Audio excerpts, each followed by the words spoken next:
Hey YouTube, it's Charlie from Reader Turned Writer. Today I am sharing both my September wrap-up and my August TBR.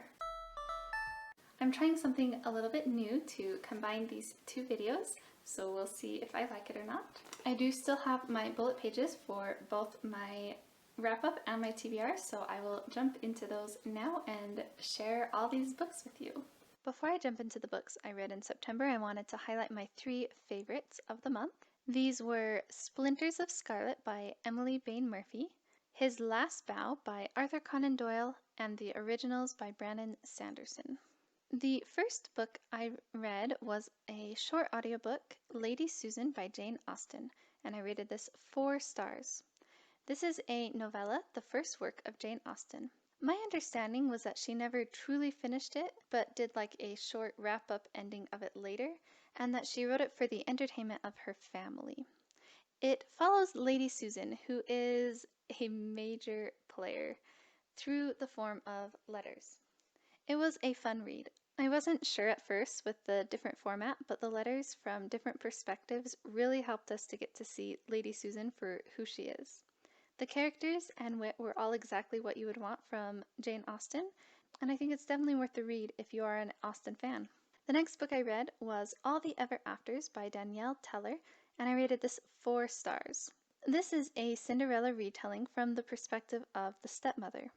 I will say that it had less of a fairy tale feel to it and more of a historical fiction feel. It focuses a lot on the stepmother's life before she meets Cinderella as well. I really enjoyed it, especially as it got to the fairy tale aspect. It had no magic, and it took a realistic view of the story, which was actually really fun to see how they explained things in a realistic way. I also liked that the book explained how the stepmother and Cinderella were both imperfect, but that the stepmother actually wasn't like just a villain in the story. There is some minor sexual content in the book. Then I listened to Hidden Figures by Margot Lee Shetterly, and I rated it 4 stars. This is a nonfiction book looking at the African American female mathematicians who worked for NASA during the space race. It was a really interesting read, especially since I didn't even realize that women, much less African American women, could have jobs like that during that time, and I think that was a very common thing, which is why the book is so cool. And I think it's a really important book too. My one complaint was that I had a hard time keeping track of who was who. She talks about 4 or 5 different women, and at times I didn't know which one was which as I was listening to the audiobook. Overall, though, it was really interesting, and I would definitely recommend it. Then I read Splinters of Scarlet by Emily Bain Murphy, and I rated this 5 stars. And I really liked this book. This is a YA historical fantasy set in the 19th century Denmark. The magic in the book is powerful, but it also kills the people who use it eventually. The more you use the magic, the more the fern builds up inside you until one day the fern kills you. I loved this book. The characters won my heart from the beginning, and some of the side characters were my absolute favorites. The mystery was intriguing, with plenty of danger and stakes, and had a fantastic reveal. The pacing of the entire book kept me from putting it down, and the ending felt realistic but still happy and hopeful. I can't recommend it enough. Then I listened to The Amulet of Samarkand by Jonathan Stroud, and I rated this 4 stars. This is the first of the Bartimaeus trilogy, a middle grade fantasy where the magician's magic comes from the demons that they summon. This was a fun read, though I didn't love the main character, Nathaniel. I did love the demon he works with, Bartimaeus, who has a sarcastic wit and plenty of cleverness.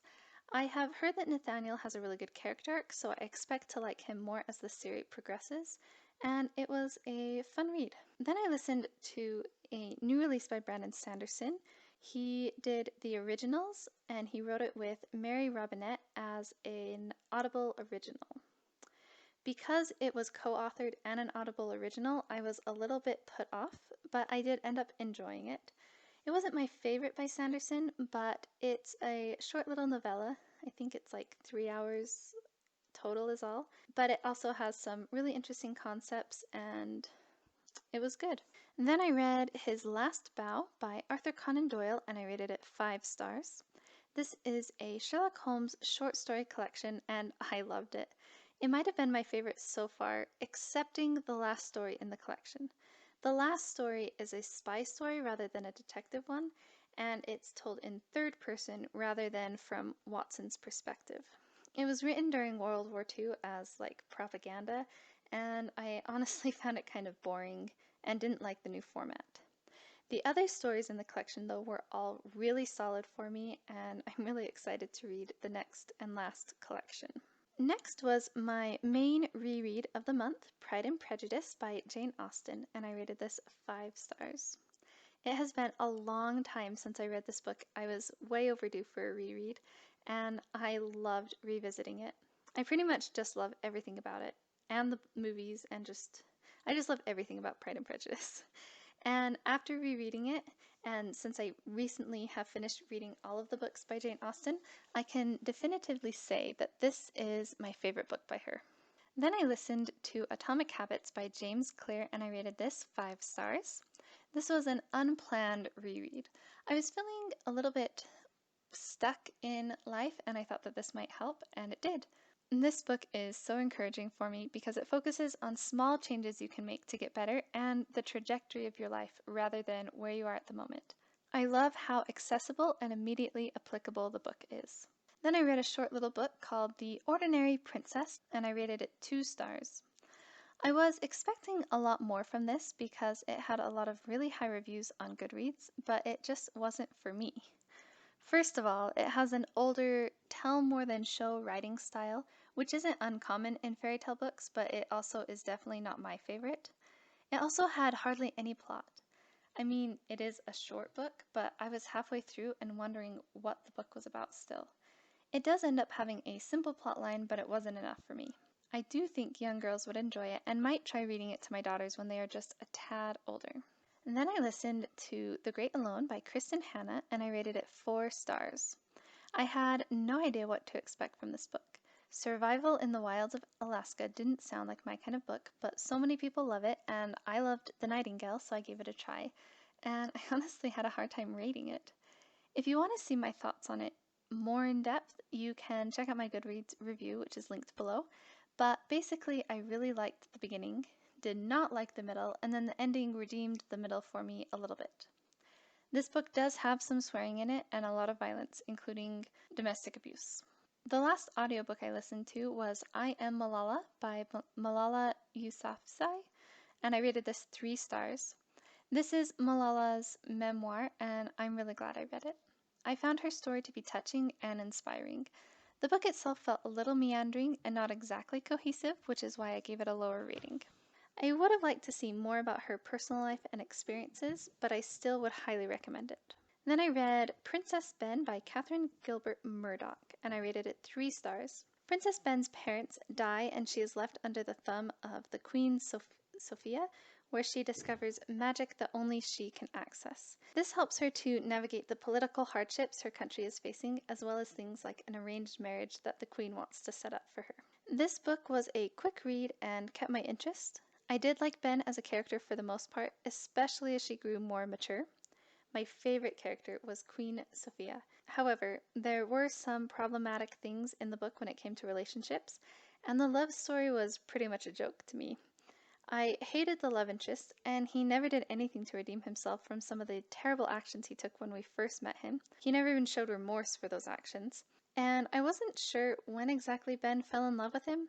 One minute she hated him, even if she was empathetic towards some of his situations, she still didn't like him. But then the next they were in love. I didn't get it. Overall, I don't know that this book was really worth it for me. My read aloud to the kids this month was The Wizard of Oz by L. Frank Baum, and I rated it 4 stars. It's actually been our read aloud for the past few months, and the girls really enjoyed it. We finally finished it. I had more fun reading it to my girls than I did when I read it a couple years ago when I was already an adult, and I think it's definitely more suited to children. My final read was To Run with the Swift by Gerald Lund, and I rated it 3 stars. This is the sequel to The Guardian, and it follows a teenage girl named Dani. It is a sort of magical realism adventure mixed with historical fiction.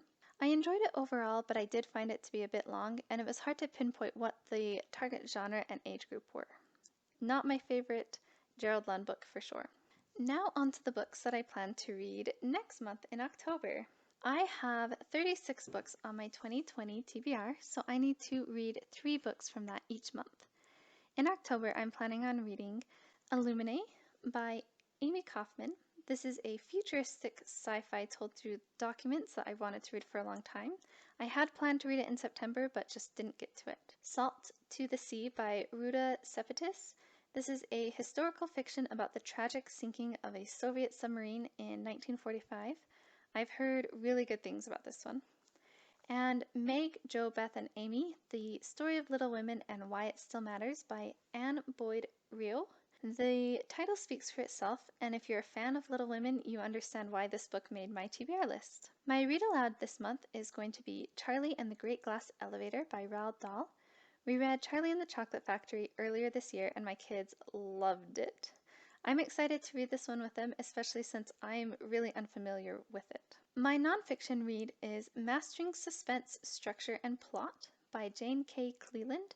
I had heard this goes really well with the Save the Cat Writes a Novel book, which I love, and I am currently in the outlining stage of my next project, so this should be the perfect read this month.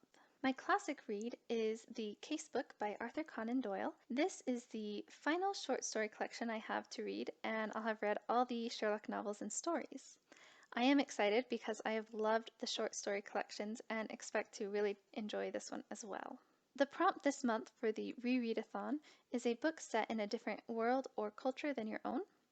I am rereading Oathbringer by Brandon Sanderson, which is set in the Cosmere and is the third in his epic fantasy series, The Stormlight Archive. I am so excited for this. Not only is the fourth coming out in November, which just but my husband has been listening to this book again during September, so we've been discussing different theories and ideas. And I have actually only read this book once when it very first came out, so it's really necessary for me to get reacquainted with everything that happens before Rhythm of War comes out in November. And my main audiobook of the month is probably going to be Oathbringer. It's over 55 hours, so I doubt I'll have time to listen to anything else. The new release I want to read is A Heart So Fierce and Broken by Bridget Kemmerer, the sequel to A Curse So Dark and Lonely. I was planning on reading this last month, but I have it on hold at my library and it hasn't come in yet. So I'm hoping it does this month. I also might read Burn by Patrick Ness, which I just got from the library. I'm not sure exactly what it's about, but I do know it has a dragon in it, and I like Patrick Ness, so it should be interesting. For the series I want to make progress in, I want to read the fourth in the Fire and Steel series, The Proud Shall Stumble by Gerald Lund. This is an historical fiction series set during the First and Second World Wars. The third book focused on the beginnings of Hitler's rise to power, and I'm really excited to continue the series. I keep a list each month of the books and ebooks I own but haven't read. My goal is to read all the books on my list from January by the end of the year. An ebook from that list that I want to read this month is The Murmur of Bees by Sofia Segovia. I started this last month and got about 15% of the way through. I'm really enjoying it and I'm sure I'll finish it this month. A physical book from that list is Never Say Never. I have also been wanting to read some books by fellow authortubers. One I am planning to read this month is Lights, Camera, Murder by Nikki Haverstock. I have loved her channel, and I'll link it down below so you can go check it out as well, and I'm really excited to try one of her cozy mysteries. My goal this year is to read between 10 and 12 books, and I have 13 options to choose from. What are you planning to read in October? And what did you read in September? Let me know some of the books that you've been reading and loving or are excited for in the comments below so we can talk books. If you like this video, don't forget to hit that thumbs up and subscribe for lots of writing content. Thank you so much for watching my video. I will see you in the next one.